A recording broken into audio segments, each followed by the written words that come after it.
yang mestinya teksnya, teks proklamasi itu pembukaan Undang-Undang Dasar 45 itu. Maka di situ ada dengan ini menyatakan kemerdekaan kan, tapi dengan alasan tertentu karena Bung Karno waktu itu diculik oleh para pemuda untuk segera memproklamirkan, lalu Bung Karno nulis teks proklamasi dengan tulisan tangan yang singkat itu. Oke, tetapi kemudian tanggal 18 Agustus disepakati bahwa pembukaan dan batang tubuh Undang-Undang Dasar 45 yaitu yang sekarang kita kenal itu. Di pembukaan itu ada teks Pancasila, tidak disebut kata Pancasila, tapi berdasarkan ketuhanan yang Maha Esa, kemanusiaan yang adil dan beradab, persatuan Indonesia, kerakyatan yang dipimpin oleh hikmat kebijaksanaan dalam permusyawaratan perwakilan, keadilan sosial bagi seluruh rakyat Indonesia.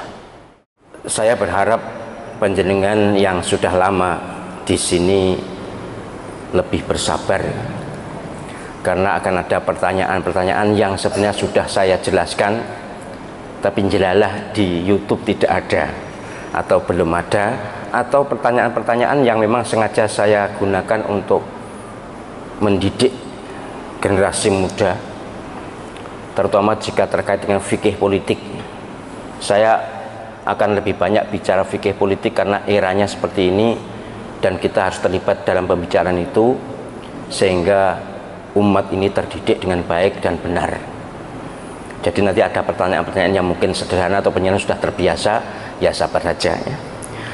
Baik, yang pertama tentang pertanyaan Ustadz dengan hiruk pikuk sekarang soal Pancasila ini, sebenarnya Pancasila yang asli itu yang mana?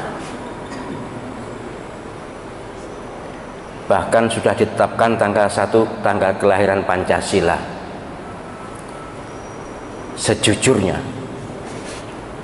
harus saya jelaskan karena memang di buku pelajaran sejarah sudah sebagian sudah dihilangkan, bahwa Pancasila itu minimal ada 3 tahap untuk sampai kepada finalisasi kesepakatan.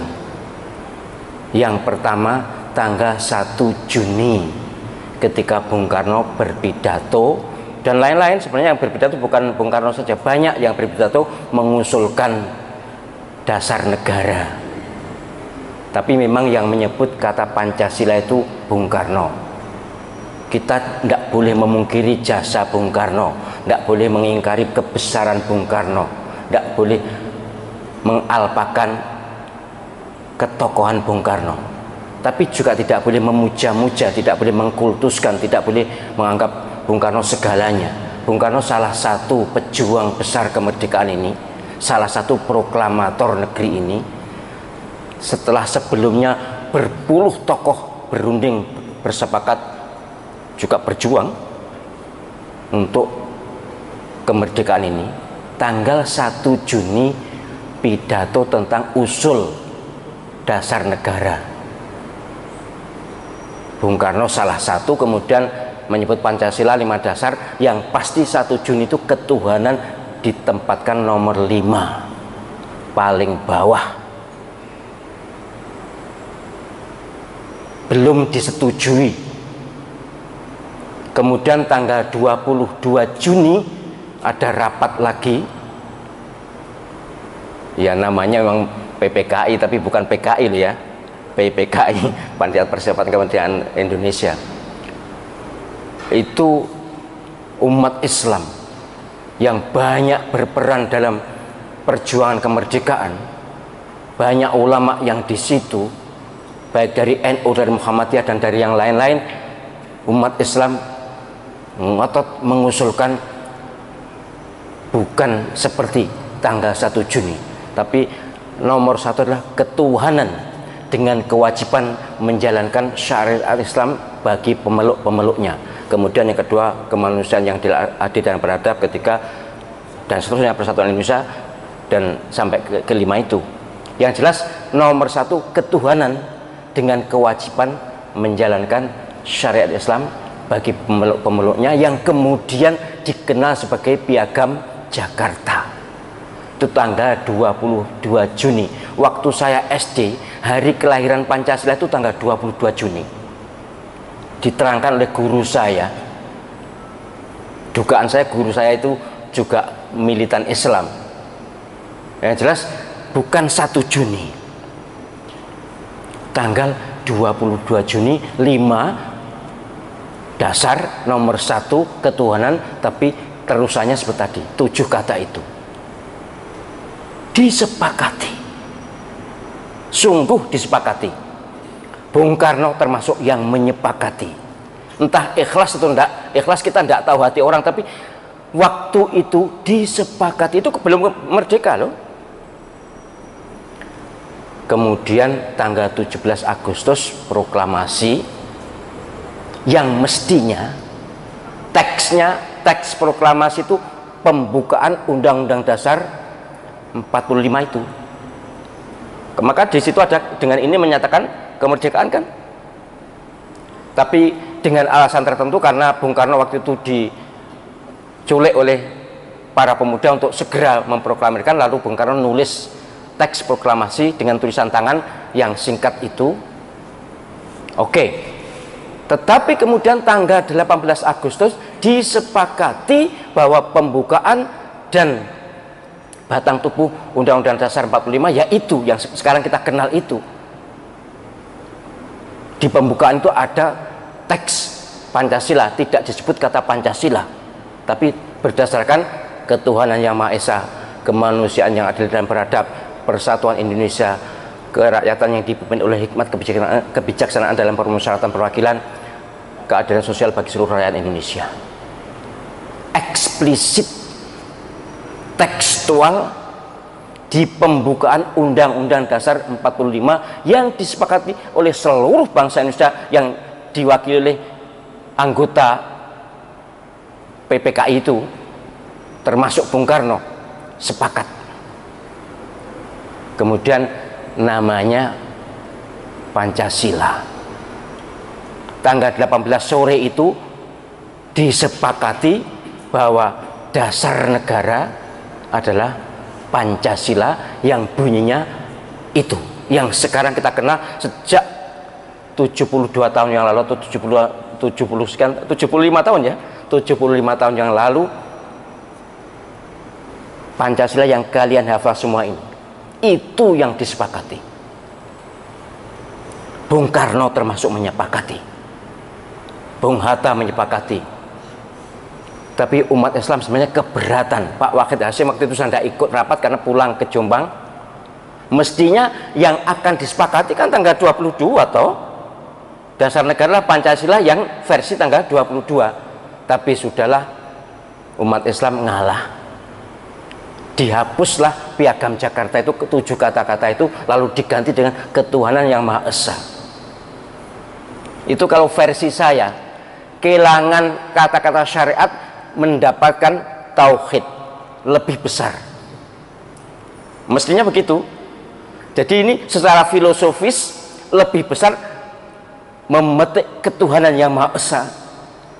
Karena dengan ketuhanan yang Maha Esa, kalau konsisten bisa melaksanakan syariat Islam. Jadi ketuhanan yang Maha Esa itu hadiah terbesar ke lapangan dada umat Islam untuk kompromi dengan umat lain di negara baru, negara kesatuan Republik Indonesia itu, ngalah supaya rukun, supaya kompak, supaya memperjuangkan dan mengisi kemerdekaan. Jadi kalau ada kata-kata Pancasila, maka isinya ya itu. Kalau ada pertanyaan Pancasila yang asli yang mana? Yang itu, yang 18 Agustus. Sebab yang tanggal sebelumnya sudah sebagai perjalanan sejarah saja, tidak pernah. Kalau yang tanggal 1 Juni tidak pernah disepakati. Kalau yang tanggal 22 Juni sebenarnya pernah disepakati, tapi ya dalam tanda kutip ada yang mengatakan itu dikhianati, ada yang mengatakan diingkari, tapi umat Islam ridho demi persatuan dan kemerdekaan. Jadi yang disepakati itu tanggal 22 Juni, kemudian terakhir disepakati tanggal 18 Agustus. Kalau ada pertanyaan Pancasila mana yang asli? Yang asli adalah yang disepakati terakhir, yaitu tanggal 18 Agustus. Kalau ditanya lahirnya Pancasila kapan? Tanggal 18 Agustus. Kalau ada yang menyatakan tanggal 1 Juni, sebenarnya itu pengingkaran sejarah.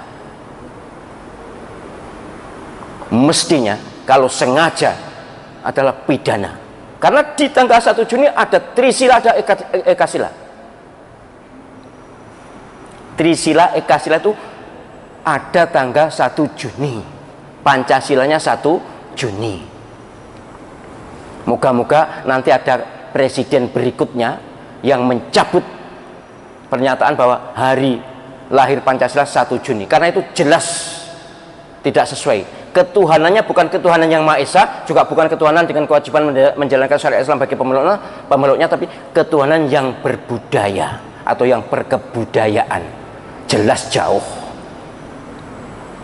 Ini anak-anak, adik-adik, tolong penjelasan ini dipegang betul, diperjuangkan betul, karena adalah perjuangan dan sesungguhnya kemenangan umat Islam bagi bangsa Indonesia. Dan dengan ketuhanan yang Maha Esa, umat Islam tidak egois menyatakan hanya Islam, tapi silakan yang lain juga sama bernaung di bawah ketuhanan yang Maha Esa dengan pemahaman dan penafsiran masing-masing. Yang tanpa penafsiran memang Islam. Ketuhanan yang Maha Esa itu sudah gelinding aja, qul huwallahu ahad. Kebetulan ahad itu juga satu tanpa bilangan. Kalau wahid ada isnin, kalau eka ada dwi, kalau esa tidak ada, hanya satu itu. Ini harap dicatat betul. Jadi Pancasila yang asli adalah yang tanggal 18. Boleh tanggal 22 sebenarnya, itu juga pernah disepakati sebenarnya. Kalau tanggal 1 Juni jelas tidak pernah disepakati. Hanya salah satu pidato di antara sekian banyak yang pidato. Ada Mr. Muhammad Yamin, ada juga menyampaikan usulan 5 juga, walaupun berbeda, tapi belum ada kesepakatan. 1 Juni itu belum ada kesepakatan. Jelas ya, anak-anak ngerti ya, perjalanan sejarah akan masih panjang jika belum kiamat ya. Maka kalian yang akan menjadi pejuang pembela negara, pembela agama, dan bagi agama lain tentu juga harus sama-sama memegang kesepakatan, yang kesepakatan ini adalah buah ngalahnya umat Islam. Walaupun alhamdulillah Allah SWT punya desain yang sangat besar. Jelalah di pembukaan undang-undang itu juga ada atas berkat rahmat Allah yang Maha Kuasa. Kok juga Tuhan yang Maha Kuasa ngono lho ya. Tapi itu memang menunjukkan bahwa yang ada di situ banyak kiai, banyak tokoh agama. Kok tidak disangkal? Ya memang pihak penyangkal itu tidak berunding di situ. Ada satu Mr. Maramis, tapi Mr. Maramis sangat mengerti lah kondisi kebatinan saat itu. Memang tidak mungkin lah untuk ngugrek atau untuk apa ngugrek untuk menggoyah umat Islam yang begitu kokoh dan kukuh berjuang bersama dengan tetap menghargai orang yang beragama lain. Pancasila nomor 1 adalah ketuhanan yang Maha Esa, jangan mau diubah dan jangan mau ditambah atau dikurangi. Ditambah silakan, tapi daripada nggawe perkara ya sudahlah, biar seperti itu aja sudah cukup. Bahkan dalam hati saya iki kelangan uceng untuk delek, bukan buru uceng kelangan delek, enggak, kelangan uceng untuk delek.